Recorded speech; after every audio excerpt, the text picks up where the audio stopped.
नमस्कार दोस्तों, आप सभी का स्वागत है आपके अपने चैनल एग्जाम मेल पर। आज की वीडियो में हम पढ़ने वाले हैं इंग्लिश ग्रामर से रिलेटेड एक बहुत ही खास टॉपिक एक्टिव वॉइस और पैसिव वॉइस। इसके 3 पार्ट जो हैं वो अपलोड हो चुके हैं और ये पार्ट 4 है।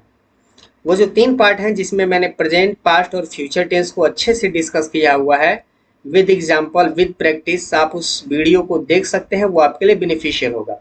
और पार्ट 4 में हम डिस्कस करने वाले हैं कुछ एडवांस लेवल एक्टिव वॉइस और पैसिव वॉइस के, जिसमें हम डिस्कस करेंगे मॉडल वर्ब को कैसे डील करते हैं और साथ ही साथ इंपेरेटिव सेंटेंस को कैसे डील करते हैं विद प्रैक्टिस क्वेश्चन, है ना। तो ये जो पार्ट है वो भी आपके लिए बेनिफिशियल होगा। मैं अलग अलग पार्ट में छोटे छोटे वीडियो बनाता हूँ ताकि आपके लिए जो वीडियो है वो बोरिंग ना हो, या फिर आप उस वीडियो से परेशान ना हो, ज़्यादा लॉन्ग वीडियो ना हो, क्योंकि शूट करने में भी प्रॉब्लम होता है और फिर आपको पढ़ने में भी दिक्कत होगी। इसलिए छोटे छोटे पार्ट में मैंने वीडियो अपलोड कर रखे हैं। आप एक एक वीडियो को जो है आराम से देखेंगे तो ये टॉपिक आपके लिए बिल्कुल क्लियर हो जाएगा। लेकिन इस टॉपिक को स्टार्ट करने से पहले मैं एक बात कहना चाहता हूँ कि आपका जो लव और सपोर्ट है, यानी आप जो इस एग्जाम में चैनल के प्रति अपना एक कह सकते हैं कि सपोर्ट जो बनाए हुए हैं, उसी से हमें मोटिवेशन मिलता है। और वो तभी दिखता है जब वीडियो हमारी लाइक की जाती है या फिर शेयर की जाती है।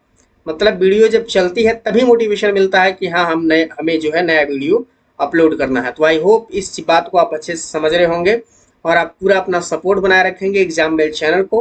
तो आइए वीडियो को स्टार्ट करते हैं। और इससे पहले मैं कुछ अनाउंस करना चाहता हूँ कि ये जो टॉप 100 इडियम्स हैं, जैसे कि हम जानते हैं अगर हम एसएससी से रिलेटेड कोई एग्जाम देते हैं या कोई भी वनडे एग्जाम देते हैं जिसमें अगर इंग्लिश पूछी जाती है तो उसमें इडियम जरूर पूछे जाते हैं।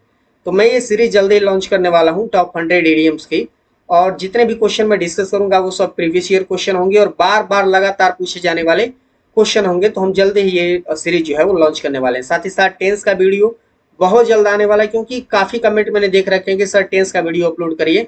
तो मैं टेंस की वीडियो जल्द ही अपलोड करने वाला हूँ, उस पर काम चल रहा है। और उसके बाद हम डिस्कस करेंगे नाउन को भी। नाउन का भी वीडियो जल्दी ही आने वाला है। ये वीडियो 15 अगस्त को ही आने वाला था, बट किसी प्रॉब्लम की वजह से वो वीडियो आ नहीं पाई है, तो इसके लिए सॉरी। लेकिन जल्द ही वीडियो आपके सामने मौजूद होगा, उपलब्ध होगा। और साथ ही साथ जो ट्रांसलेशन का जो सीरीज चलता है हिंदी से इंग्लिश में, जिसमें हम ट्रांसलेशन सीखते हैं कई अलग अलग प्रकार के, जिसमें मैंने लगभग 12 वीडियो अपलोड कर दी हैं अभी तक। अब तो आप वहां से भी इन चीजों को देख सकते हैं। अब अपने टॉपिक पर आते हैं। हमें पढ़ना है मॉडल वर्ब से related active voice and passive voice के रूल्स क्या होते हैं। तो सबसे पहले अगर हम बात करें मॉडल वर्ब की, तो मॉडल वर्ब होते क्या है इसको जरा एक बार समझ लेते हैं। तो अगर मॉडल वर्ब की बात करें तो मॉडल वर्ब अपने आप में कैसे कह सकते हैं कि हेल्पिंग वर्ब होते हैं, जिनकी अपनी खुद की मीनिंग होती है, ठीक। और ये वर्ब की फर्स्ट फॉर्म के साथ इस्तेमाल होते हैं। जैसे यहाँ पर एक एग्जाम्पल से हम समझते हैं। पहला एग्जाम्पल है I can solve this question. तो यहाँ जो वर्ड कैन है यह एक मॉडल वर्ब है। इसको मॉडल ऑक्सिलरी वर्ब कहते हैं, यानी सहायक क्रिया होती है एक प्रकार की, जिनकी अपनी खुद की एक मीनिंग होती है। जैसे कैन है, विल है, वुड है, सेल है, शुड है, मस्ट है, ऐसे बहुत से मॉडल वर्ब हैं। मॉडल वर्ब की मैं अलग से वीडियो बना दूंगा, लेकिन इस वीडियो में केवल हम मॉडल वर्ब को एक्टिव से पैसिव में बनाना सीख रहे हैं। तो जहां भी आप मॉडल वर्ब देखेंगे उसको एक्टिव से पैसिव में कन्वर्ट करने का बिल्कुल सिंपल तरीका है, बिल्कुल इजी तरीका है। देखिए, जैसे अगर कोई भी सेंटेंस मॉडल वर्ब के साथ इस्तेमाल हो रहा है जिसमें सबसे पहले सब्जेक्ट आ रहा है, उसके बाद मॉडल वर्ब आएगा, क्योंकि मॉडल वर्ब एक तरह की हेल्पिंग वर्ब होती है तो वो हेल्पिंग वर्ब की जगह पे ही आएगी। वर्ब की फर्स्ट फॉर्म आएगी और लास्ट में आएगा ऑब्जेक्ट। तो जब भी आपको मॉडल वर्ब देखने को मिले तो मॉडल वर्ब को बनाने का सिंपल तरीका है कि सब्जेक्ट को ऑब्जेक्ट बनाइए, मॉडल वर्ब सेम लगाइए और उसके साथ जोड़िए बी, और वर्ब के थर्ड फॉर्म के साथ बाई लगा करके लास्ट में लिखेंगे सब्जेक्ट। आई होप कि ये चीज आपको क्लियर हो गई होगी। ये जितने भी रूल्स आपको यहाँ दिख रहे हैं ना, ये मैंने पार्ट 1 में बहुत अच्छे से डिस्कस किया हुआ है, बहुत डिटेल में डिस्कस किया हुआ है। तो यहाँ अगर आपको समझने में थोड़ी सी भी दिक्कत हो रही है तो आप पार्ट 1 जरूर देखिए, वहां से आपको सारे रूल्स, सारे कंफ्यूजन जो है वो क्लियर हो जाएंगे। तो आइए इस क्वेश्चन को सॉल्व करते हैं। सबसे पहले एग्जाम्पल समझते हैं। पहला क्वेश्चन था I can solve this question. तो इसमें हमारा सब्जेक्ट आई है, कैन हमारा मॉडल वर्ब है, सॉल्व जो है वर्ब की फर्स्ट फॉर्म है, और दिस क्वेश्चन जो है हमारा ऑब्जेक्ट है। अब इसको जब हम चेंज करने की कोशिश करते हैं to passive voice, so we have to change this object, this question, ये जो है ना ये ऑब्जेक्ट है, we have to change it into subject. सबसे पहले आ जाएगा दिस क्वेश्चन, और दिस क्वेश्चन के बाद आप मॉडल लिखेंगे कैन, और यहाँ पे एक्स्ट्रा क्या जोड़ना है बी, वर्ब की थर्ड फॉर्म सॉल्व्ड, बाय लगाएंगे और लास्ट में जो आई है वो ऑब्जेक्ट में कन्वर्ट होके मी हो जाएगा और ये पैसिव वॉइस आपका कन्वर्ट हो गया एक्टिव टू पैसिव में। आई होप ये आपको समझ में आ गया होगा। बिल्कुल ऐसी है। देखो कभी भी कोई चीज आपको सीखना हो तो उसके बेसिक से स्टार्ट करिए। हो सकता है कि कुछ लोग को यहाँ चीजें ना समझ में आ रही हो, लेकिन अगर आप ये बेसिक से स्टार्ट करेंगे, स्टार्टिंग से स्टार्ट करेंगे, तो ये चीजें आपको 100% समझ में आएंगी, ये मेरी गारंटी है। इसीलिए मैं कह रहा हूँ बार बार कि पार्ट 1, 2, 3 को एक बार जरूर देखिए, और खासकर पार्ट 1 देखिए। अगर आपने पार्ट 1 देख लिया तो ये जितने भी रूल्स मैं यहाँ बता रहा हूँ वो आपको तुरंत लर्न हो जाएंगे। और यूं कहें कि लर्न क्या, आपको हमेशा के लिए आपके माइंड में फिट हो जाएंगे, कभी भी आपको किसी भी प्रकार का डाउट नहीं होगा। ठीक, तो आइए इसमें दूसरा एग्जाम्पल समझते हैं। यहाँ लिखा हुआ है my father could speak English. यहाँ जो कुड है ना, ये है इसका मॉडल वर्ब। ठीक, मॉडल वर्ब की जो लिस्ट है वो मैं अपने टेलीग्राम चैनल पे पीडीएफ के माध्यम से भेज दूंगा, आप वहां से देख सकते हैं। ठीक, तो यहाँ कुड जो है वो मॉडल वर्ब है, ये स्पीक वर्ब की फर्स्ट फॉर्म है, और इंग्लिश जो है वो ऑब्जेक्ट है। तो क्या करना है, ऑब्जेक्ट को बनाना है पहले सब्जेक्ट। तो सबसे पहले हो जाएगा इंग्लिश, उसके बाद यहाँ मॉडल वर्ब कुड लगाना है, और मैंने क्या बताया, बी लगाना है, और बी के साथ वर्ब की थर्ड फॉर्म स्पोकन, उसके बाद बाय लगा देना है, और लास्ट में लिखना है माई फादर। और ये जो सेंटेंस है वो पैसिव वॉइस में कन्वर्ट हो गया। बिल्कुल इजी है। क्वेश्चन नंबर 3 समझते हैं। ही मे स्टील माई एक्सपेंसिव पेन। तो यहाँ जो मे वर्ड है जिसका हिंदी अर्थ आता है सकता है, पॉसिबिलिटी के लिए हम इस्तेमाल करते हैं। देखो एक चीज और जान लीजिए, कैन और मे का जो यूज है वो मतलब दोनों के यूजेस में डिफरेंस है। मतलब कैन का इस्तेमाल होता है पावर के लिए, क्षमता के लिए, कैपेसिटी के लिए, एबिलिटी के लिए, योग्यता के लिए, ठीक, फोर्स के लिए, बल दिखाने के लिए, स्ट्रेंथ के लिए। लेकिन जो मे का यूज है वो होता है परमिशन के लिए, संभावना के लिए, खासकर संभावना के लिए होता है। जैसे मैं कहूँ इट में रेन टुडे, आज बारिश हो सकती है, तो ये संभावना है। और मैं कहूँ I can lift this rock, मैं इस पत्थर को उठा सकता हूँ, तो ये मेरी क्षमता है।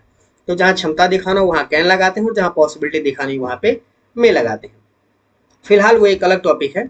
यहाँ में समझना है ये हमारा सब्जेक्ट है, मे आपका जो है मॉडल वर्ब है, स्टील वर्ब की फर्स्ट फॉर्म है, और माई एक्सपेंसिव पेन जो यहाँ लिखा हुआ है वो आपका ऑब्जेक्ट है। तो इसको बनाएंगे सब्जेक्ट। सबसे पहले हो जाएगा माई एक्सपेंसिव पेन, यहाँ लिखेंगे मी, इसके बाद लगाएंगे बी, उसके बाद वर्ब की थर्ड फॉर्म स्टोलन, बाय, और लास्ट में लिख देंगे हिम। ये एक्टिव से पैसिव में कन्वर्ट हो गया। बिल्कुल इजी है, कहीं कोई दिक्कत की बात है ही नहीं, बिल्कुल सिंपल तरीका है। आगे समझते हैं। लिखा है shall we change the tradition.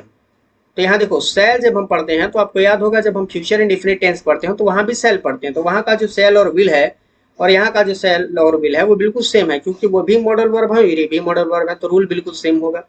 जब भी हम विल या सेल की बात करते हैं फ्यूचर इंडेफिनिट टेंस में या फ्यूचर के किसी भी टेंस में, तो आपको खास कर पता होगा कि बी का इस्तेमाल हम करते हैं, shall be will be, future indefinite में, है ना। तो यहाँ भी जो सेंटेंस हमारा है वो फ्यूचर इंडेफिनिट ही तो है, और जो सेल है वो यहाँ पे मॉडल ही तो है, और मॉडल के साथ हम क्या लगा रहे हैं, बी लगा रहे हैं। तो इस सेंटेंस को अगर आप कन्वर्ट करोगे तो ये सेंटेंस है इंटेरोगेटिव में, है ना। और इंटेरोगेटिव सेंटेंस को चेंज करने का सिंपल रूल है कि जिस रूल पे वो एक्टिव में मतलब मौजूद है उसी रूल से वो पैसिव में भी कन्वर्ट हो जाएगा। तो यहाँ सबसे पहले है मॉडल वर्ब लगा हुआ है, तो यहाँ आप नीचे मॉडल वर्ब लगाएंगे। अब यहाँ एक बात समझना जरूरी है कि यहाँ जो मॉडल वर्ब लग रहा है पैसिव वॉइस में विल, उसके बगल में द ट्रेडिशन लिखा है, और यही हमारा सब्जेक्ट है। तो आप जानते होंगे आई और बी के साथ हम यहाँ सेल लगाते हैं, लेकिन यहाँ हमारा सब्जेक्ट द ट्रेडिशन है तो हमने विल लगाया। उसके बाद बी लिख देंगे, चेंज लिख देंगे, थर्ड फॉर्म में बाय लगाएंगे, और लास्ट में बी को कन्वर्ट कर देंगे एस में, और ये चेंज हो जाएगा पैसिव वॉइस में। आई होप ये चीज आपको समझ में आ गई होगी। अब यहाँ हम बात करने वाले हैं इंपेरेटिव सेंटेंस की। इंपेरेटिव सेंटेंस क्या होते हैं, आई होप कि सब लोग जानते होंगे। आप ऐसा कर सकते हैं कि जब भी आप स्पोकन इंग्लिश अगर आप प्रैक्टिस कर रहे हो तो उसमें सबसे ज्यादा जो इस्तेमाल होता है वो है इंपेरेटिव सेंटेंस। क्योंकि कोई भी काम जब आपको करना होता है तो आप या तो ऑर्डर देते हैं, या तो सजेशन देते हैं, किसी को एडवाइस देते हैं, कुछ मना करते हैं। इन सारे केसेज में आप सबसे ज्यादा इस्तेमाल करते हैं इंपेरेटिव सेंटेंस का। कह सकते हैं जो इंपेरेटिव सेंटेंस है वो स्पोकन इंग्लिश की बैकबोन है ना। तो इंपेरेटिव सेंटेंस इंपॉर्टेंट हो जाते हैं जब आप ट्रांसलेशन करते हैं या फिर स्पोकन इंग्लिश प्रैक्टिस करते हैं तब भी। और अगर आप एक्टिव टू पैसिव सीख रहे हो इंग्लिश ग्रामर में तो भी ये जो टॉपिक है, जो ये इंपेरेटिव सेंटेंस है वो बहुत ज़्यादा इंपॉर्टेंट हो जाते हैं, क्योंकि यहाँ बच्चे अधिकतर मिस्टेक करते हैं। और आज की इस वीडियो को देखने के बाद कोई मिस्टेक नहीं होने वाली है। तो पहले समझते हैं इंपेरेटिव सेंटेंस क्या होते हैं। आई होप कि समझ में आ भी गया होगा इम्पेरेटिव सेंटेंस क्या करते हैं, ऑर्डर दिखाते हैं, कमांड दिखाते हैं, सजेशन दिखाते हैं, एडवाइस दिखाते हैं, प्रोहिबिशन दिखाते हैं और रिक्वेस्ट दिखाते हैं। प्रोहिबिशन का अगर कोई मतलब आपको नहीं समझ में आ रहा है कि प्रोहिबिशन क्या होते हैं, तो मैं जरा एक बार आपको समझा देता हूँ। प्रोहिबिशन का मतलब होता है कि किसी चीज को मना कर देना। जैसे आप देखते होंगे लिखा होता है कहीं स्टेशन पे या फिर कैसे आप सार्वजनिक प्लेस पर जाते हैं, पब्लिक प्लेस पे, तो वहाँ लिखा होता है स्मोकिंग इंजीरियस टू हेल्थ, या फिर लिखा होता है स्मोकिंग इज प्रोहिबिटेड। प्रोहिबिटेड इसका मतलब होता है कि मना है, स्मोकिंग करना मना है। तो जब आप किसी काम को मना करते हैं तो उसको बोलते हैं प्रोहिबिशन। जैसे मैं कहूँ कि बागीचे में मत दौड़ो, तो मैं दौड़ने से मना कर रहा हूँ, तो ये जो हमने एक्ट किया इस एक्ट को बोलेंगे प्रोहिबिशन। ठीक, एडवाइस आप समझ ही रहे हैं, सजेशन समझ में आ रहा होगा, ऑर्डर या कमांड सेम चीज है, रिक्वेस्ट आपको समझ में आ रहा होगा। तो ये जो सेंटेंस है वो इन सारी चीजों को शो करते हैं, दिखाते हैं, एक्सप्रेस करते हैं। एक्टिव वॉइस में अगर इसके रूल की बात करें तो इसमें 2-3 रूल बन जाते हैं। जो सबसे पहला रूल हम समझेंगे कि जब हमारा सेंटेंस वर्ब की फर्स्ट फॉर्म और ऑब्जेक्ट से स्टार्ट होता है तो कैसे कन्वर्ट करते हैं। जैसे एग्जाम्पल के तौर पे यहाँ देखते हैं, यहाँ लिखा है open the door, give me 1 minute to change the colour of my pen. हाँ, यहाँ लिखा है ओपन द डोर, ठीक, यानी दरवाजा खोलो। तो यहाँ जो ओपन है ये वर्ब है, ठीक, वर्ब की फर्स्ट फॉर्म, और जो द डोर लिखा हुआ है ये आपका ऑब्जेक्ट है। तो ये बिल्कुल पहले रूल पे है, वर्ब की फर्स्ट फॉर्म के साथ ऑब्जेक्ट, और इसका हिंदी में मतलब क्या निकलेगा, ओपन द डोर, दरवाजा खोलो, ये ऑर्डर हो गया। समझ में आ गई बात। और जब हम इसको कन्वर्ट करेंगे पैसों में तो हमें सबसे पहले लगाना होता है लेट। क्या लगाएंगे, लेट लगाएंगे। इसके बाद जो हमारा ऑब्जेक्ट है जो कि एक्चुअल एक नाउन है, उस नाउन पे यहाँ लिख देंगे द डोर। उसके बाद लगाते हैं बी और वर्ब की थर्ड फॉर्म लगाते हैं ओपन, और ये कन्वर्ट हो जाता है पैसिव वॉइस में। प्रैक्टिस करेंगे तो आपको ये अच्छे समझ में आ जाएगा। सबसे पहले लेट लगाना है, उसके बाद ऑब्जेक्ट लगाना है, बी लगाना है, और लास्ट में वर्ब की थर्ड फॉर्म। ठीक। और इम्पेरेटिव सेंटेंस अगर आपको नहीं समझ में आते हैं तो इम्पेरेटिव सेंटेंस की 2 वीडियो मैंने पहले ही अपलोड कर रखी है अपने चैनल पे। आप जाइए प्लेलिस्ट में, ठीक, मतलब चैनल पे जाइए, उसकी प्लेलिस्ट में जाइए, और प्लेलिस्ट में जाइए, सबसे नीचे बेसिक इंग्लिश ग्रामर की एक प्लेलिस्ट होगी, वहां पर आपको ये दोनों वीडियो मिल जाएंगे। ये वीडियो देखने के बाद इम्पेरेटिव सेंटेंस से रिलेटेड कोई भी कन्फ्यूजन आपके दिमाग में नहीं रहेगा, और उसके बाद अगर आप ये वीडियो देखते हैं वॉइस की तो ये आपके लिए बेनिफिशियल होगा, तुरंत आपको समझ में आ जाएगा, कहीं कोई प्रॉब्लम नहीं होने वाली है। ठीक, आगे डिस्कस करते हैं। कुछ सेंटेंस हैं और जिनको हम प्रैक्टिस करते हैं। जैसे लिखा है शट द कंप्यूटर। अब यहाँ जो शट वर्ड है जिसका मतलब होता है कि बंद करो। क्या बंद करो, कंप्यूटर बंद करो। तो वर्ब की फर्स्ट फॉर्म के साथ ऑब्जेक्ट है तो सेम बनाएंगे। सबसे पहले क्या लगाएंगे, लेट, उसके बाद द कंप्यूटर यानी ऑब्जेक्ट, उसके बाद बी, और लास्ट में लिखेंगे शट, कन्वर्टेड। ठीक, आगे समझते हैं। Show me your file, show me your file, तो सबसे पहले क्या लगाएंगे, लेट, और ये हमारा ऑब्जेक्ट है योर फाइल, तो यहाँ लिखेंगे योर फाइल, उसके बाद बी, और लास्ट में लिखेंगे सोन, और यहाँ जो मी बचा है ये भी ऑब्जेक्ट है, तो इसको टू के साथ और लास्ट में लिख देंगे मी, टू मी। अब एक बात यहाँ समझना जरूरी है कि ऑब्जेक्ट जो हमारे होते हैं वो 2 तरह के होते हैं, डायरेक्ट ऑब्जेक्ट और इनडायरेक्ट ऑब्जेक्ट। जो हमारे डायरेक्ट ऑब्जेक्ट होते हैं वो होती हैं non living thing, non living things, जैसे निर्जीव चीजें जिनमें जान ना हो, लाइफलेस हो जो। जैसे यहाँ पे योर फाइल, ये भी ऑब्जेक्ट है, लेकिन ये कैसा ऑब्जेक्ट है, ये डायरेक्ट ऑब्जेक्ट है। कैसा है, डायरेक्ट। और ये जो मी लिखा हुआ है ये इनडायरेक्ट है। इनडायरेक्ट में आते हैं वो ऑब्जेक्ट जो कि जीवित है, यानी कह सकते हैं लिविंग है। ठीक, तो इसको बनाने के 2 तरीके हैं। फिलहाल यहाँ एक तरीका दिया गया है, एक तरीके से और बनाया जा सकता है। अगर लेट के बाद आप मी को ऑब्जेक्ट बनाते हैं तो ये हो जाएगा लेट मी बी, उसके बाद सोन, और लास्ट में हो जाएगा योर फाइल। लेकिन अगर आप योर फाइल को यहाँ जैसे मैंने ऑब्जेक्ट बनाया हुआ है यहाँ पे, तो लास्ट में जो मी बचता है उसको आप टू के साथ लिखते हैं। यानी कभी भी आपको अगर ये इनडायरेक्ट ऑब्जेक्ट बनाना हो पैसिव वॉइस में तो आप टू के साथ लिखेंगे अगर लास्ट में लिखना हो तो, और इसी को अगर आप ऑब्जेक्ट बना दे रहे हो, स्टार्टिंग में लिख दे रहे हो, तो यहाँ पर इन डायरेक्ट ऑब्जेक्ट में कोई टू जोड़ने की जरूरत नहीं पड़ेगी। आई होप ये चीज़ें आपको समझ में आ गई होंगी। इससे रिलेटेड भी मैंने कुछ अलग से एक्टिव वॉइस पैसिव वॉइस के एक्सरसाइज करा रखे हैं, आप चाहे तो वहां से देख सकते हैं। अब आगे समझते हैं। क्लोज योर आइज, तो सबसे पहले क्या हो जाएगा, लेट, उसके बाद योर आइज, बी, और लास्ट में लिखेंगे क्लोज्ड, वर्ब की थर्ड फॉर्म। ये चेंज हो गया पैसिव वॉइस में। अब यहाँ लिखा है गिव देम डियर फुटबॉल। अब ये जो सेंटेंस है वो बिल्कुल ऊपर वाले की तरह है, शो मी योर फाइल की तरह।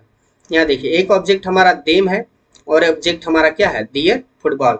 अब जो डियर फुटबॉल है वो डायरेक्ट है और जो देम लिखा हुआ है वो इनडायरेक्ट ऑब्जेक्ट है। तो अगर आप इनडायरेक्ट को लास्ट में लिखेंगे तो क्या लगाना पड़ेगा, टू। और अगर आप इस इनडायरेक्ट को यहाँ फुटबॉल की जगह लिखते हैं तो आपको लास्ट में फुटबॉल लिखना होगा और टू लगाने की जरूरत नहीं है। तो दो तरीके हैं, दोनों में से किसी का इस्तेमाल करके आप इसको बना सकते हैं। आई होप कि ये जो प्रैक्टिस क्वेश्चन मैंने रखे थे वो आपको समझ में आ गए होंगे, पहला रूल आपको क्लियर हो गया होगा। बात करते हैं दूसरे रूल की।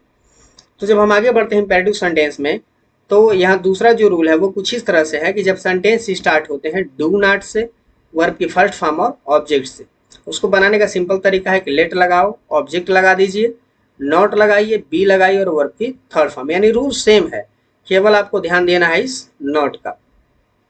बी के पहले लगाएंगे और वर्ब की थर्ड फॉर्म लिखेंगे। जैसे don't have the poor, sorry यहाँ हैव नहीं होना चाहिए था, हेट होना चाहिए, टी है। Don't hate the poor. इसको बनाने का सिंपल तरीका क्या है, सबसे पहले लेट, उसके बाद ऑब्जेक्ट द पुअर, उसके बाद नॉट, उसके बाद बी और लास्ट में वर्ब की थर्ड फॉर्म हेटेड। ये बिल्कुल इस रूल पर आधारित है, बिल्कुल इजी है, बन गया होगा।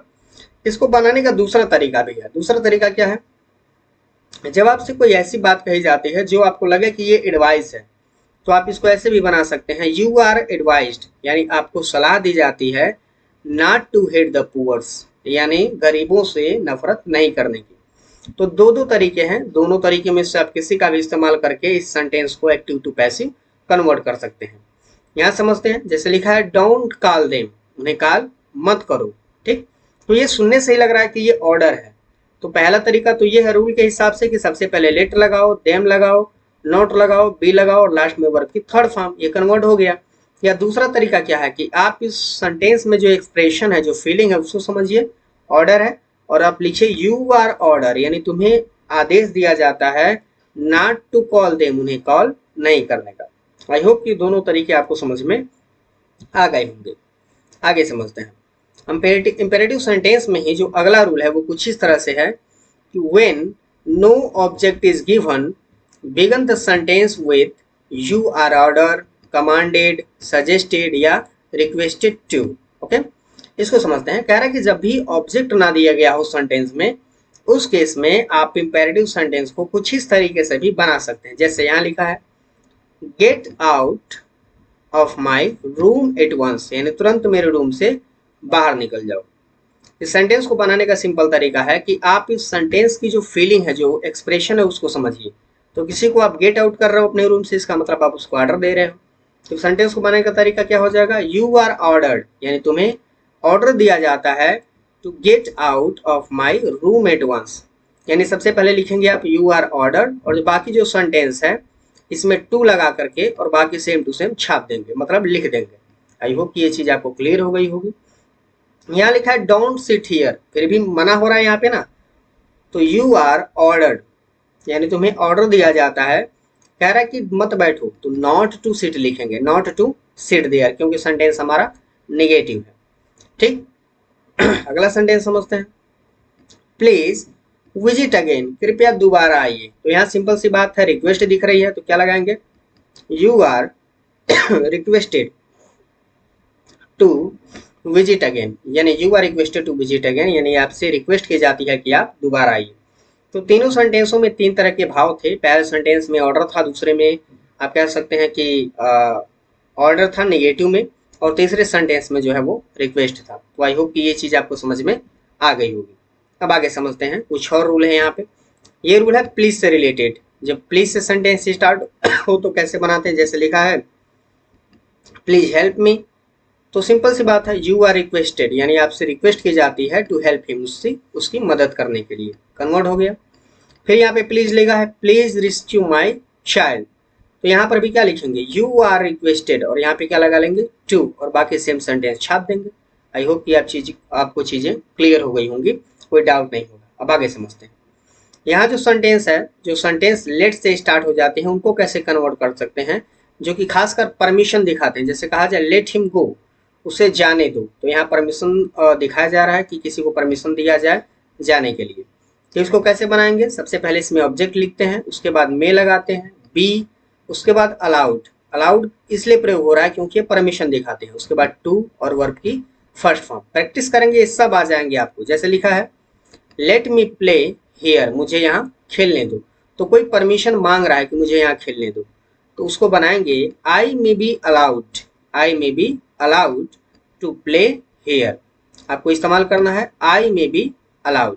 ओके, आई होप कि आप सबको समझ में आ गया होगा। और ये जो आई है वो कहाँ से आ रहा है, ये जो हमारा ऑब्जेक्ट है मी, इसको हमने सब्जेक्ट में कन्वर्ट किया है, तो वो कन्वर्ट हो गया है आई may. I may be allowed to play here. I hope कि आपको समझ में आ गया होगा। दूसरा sentence, let me go home, मुझे घर जाने दो। तो यहाँ पर मी जो है वो हमारा ऑब्जेक्ट है, इसको सब्जेक्ट बनाएंगे तो हो जाएगा आई में बी अलाउड, यानी मुझे अलाउ किया जाना चाहिए टू गो होम, घर जाने के लिए। तो इस तरह के जो सेंटेंस हैं वो स्पेशल स्ट्रक्चर पर आधारित होते हैं। आप इनको थोड़ा सा कह सकते हैं कि लर्न करना पड़ेगा आपको, और थोड़ी सी मेहनत करनी पड़ेगी ताकि ये जो सेंटेंस हो आपके दिमाग में फिट हो जाए। सब प्रैक्टिस पर काम करता है। आप जितना ज़्यादा प्रैक्टिस करेंगे सेंटेंस उतने ईजी होते जाएंगे। आगे भी समझते हैं। अगर ये सेंटेंस कुछ ऐसे है कि लेट हो रहा है, उसके बाद ऑब्जेक्ट और उसके बाद वर्ब की फर्स्ट फॉर्म। जैसे यहाँ लिखा है लेट अस हेल्प हिम, यानी चलो उसकी मदद करते हैं। तो यहाँ पर ये सजेशन दिखा रहा है। क्या दिखा रहा है, suggestion. Let us help him, चलो उसकी मदद करते हैं, कोई सजेस्ट कर रहा है कि ऐसा काम करते हैं। तो इसको बनाएंगे, सिंपल हो जाएगा ही शुड बी हेल्प्ड। अब ये ही कहाँ से आ रहा है, ये हमारा जो ऑब्जेक्ट था हिम, इसको कन्वर्ट करेंगे ही में, इसके बाद लगाएंगे शुड और उसके बाद हो जाएगा बी और लास्ट में लिखेंगे हेल्प, यानी चलो उसकी मदद करते हैं। इसी सेंटेंस को ऐसे ही बोला जा सकता है कि ही शुड बी हेल्प, उनकी मदद की जानी चाहिए। एक और सेंटेंस है let us feed the poor, यानी गरीबों को चलो खाना खिलाते हैं। एक बात यहाँ आप गौर करेंगे कि यहाँ जो अस है वो लेट के साथ आ रहा है, और जब लेट के साथ अस आएगा तभी आप ये रूल अप्लाई करेंगे। अगर लेट के साथ कोई और ऑब्जेक्ट है तो ये जो पीछे रूल मैंने यहाँ डिस्कस किए हैं ये रूल आप अप्लाई करेंगे। लेट के साथ अगर अस आता है तब आप ये रूल अप्लाई करेंगे। Let us feed the poor, ठीक। तो ये क्या हो जाएगा, किसको खाना खिलाना है, पुअर। तो सबसे पहले हो जाएगा the poor should be feeded, third form, यानी गरीबों को खाना खिलाया जाना चाहिए। आगे समझते हैं। अब यहाँ पे अगर कोई ऑब्जेक्ट ना रहे, जैसे पिछले वाले में ऑब्जेक्ट था कि गरीब या फिर अमीर जो भी दिया था, बट यहाँ कोई ऑब्जेक्ट नहीं है। लेट के साथ अस लगा है और यहाँ पे लिव हियर लिखा हुआ है, लिव के बाद कोई ऑब्जेक्ट नहीं है, ठीक। तो इसको कैसे बनाएंगे, इसको बनाने का सिंपल तरीका है कि आप लिखिए it is suggested that, it is suggested that, और आगे लिखेंगे वी शुड लिव हियर। यहाँ जो अस है इसको आप बनाएंगे सब्जेक्ट वी, और उसके बाद लगाएंगे शुड, और लास्ट में वर्ब की फर्स्ट फॉर्म लिख देंगे, और बचा हुआ जो पार्ट होगा सेंटेंस का वो लास्ट में लिख देंगे। It is suggested that we should live here. Okay, दूसरा सेंटेंस समझते हैं। लेट अस वर्क टुगेदर, यहाँ भी वर्क के बाद कोई ऑब्जेक्ट नहीं है, तो इसको बनाने का सिंपल तरीका क्या है, it is suggested that we should work together, it is suggested that we should work together. I hope कि ये जो रूल्स मैंने डिस्कस किए वो आपको समझ में आए होंगे। आइए प्रैक्टिस करते हैं, क्योंकि practice makes a man perfect, है ना। ये हमने सुन रखा है, बहुत सी बातें हम सुन लेते हैं लेकिन ध्यान नहीं देते हैं, और बाद में यही होता है कि लाइफ में क्या हो रहा है क्या नहीं हो रहा है, वो जो हम चाहते थे वैसा नहीं हो रहा है। तो ये सब प्रॉब्लम तभी आती हैं जब आप एक्चुअल जो रियलिटी है उस पर फोकस नहीं करते हैं। फिलहाल ज्ञान की बातें छोड़ते हैं और यहाँ ध्यान लगाते हैं। पहला लिखा है डोंट डिस्टर्ब मी, तो ये सेंटेंस आपको समझ में आ रहा है, डोंट से स्टार्ट है, ठीक। तो सेंटेंस को कैसे कन्वर्ट करेंगे, सबसे पहले सेंटेंस में लगाएंगे लेट, उसके बाद हिम नॉट बी डिस्टर्ब। यहाँ जो हिम है यहाँ पे मी होना चाहिए, don't disturb me, let him let me not be disturb, यहाँ पे मी होना चाहिए, let me not be disturb, इसको करेक्ट कर लेंगे। दूसरा sentence, increase the number of the tree to balance the climate, कह रहा है कि पेड़ों की संख्या बढ़ाइए क्लाइमेट जो हमारा उसको बैलेंस करने के लिए। तो ये एक प्रकार का क्या है, सजेशन कह सकते हैं इसको। तो उसको बनाने का सिंपल तरीका क्या है, let the number of trees, ये हमारा ऑब्जेक्ट है, let the number of trees be increased, be के बाद इंक्रीज वर्ब की थर्ड फॉर्म और बाकी सेम लिख देंगे टू बैलेंस द क्लाइमेट। तीसरा समझते हैं, प्लीज सेव वाटर, बिल्कुल इजी है, रिक्वेस्ट कर रहा है तो सिंपल तरीका क्या हो जाएगा, you are requested to save water. अगला क्या है, रीड दीज चैप्टर्स केयरफुली, इसको बनाएंगे तो हो जाएगा let these chapters be read carefully. I hope कि ये सब आपको समझ में आ रहे होंगे, इतना फास्ट आप भी कर सकते हैं अगर आप प्रैक्टिस करेंगे तो। अगला है do not invite him on your birthday, इसको बनाने का सिंपल तरीका क्या है, दो तरीके हैं एक्चुअल। पहला तो यू आर सजेस्टेड, मतलब आपको सलाह दी जाती है not to invite him on your birthday party, या फिर दूसरा sentence let him not be invited on your birthday party. I hope कि ये जितने भी सेंटेंस मैंने डिस्कस किए हैं वो आपको समझ में आए होंगे, और जो भी मैंने इस वीडियो के माध्यम से समझाने की कोशिश की है वो आपको समझ में आ गया होगा। मिलेंगे फिर से आपके साथ एक नए वीडियो में, तब तक के लिए जय वंदे मातरम, धन्यवाद।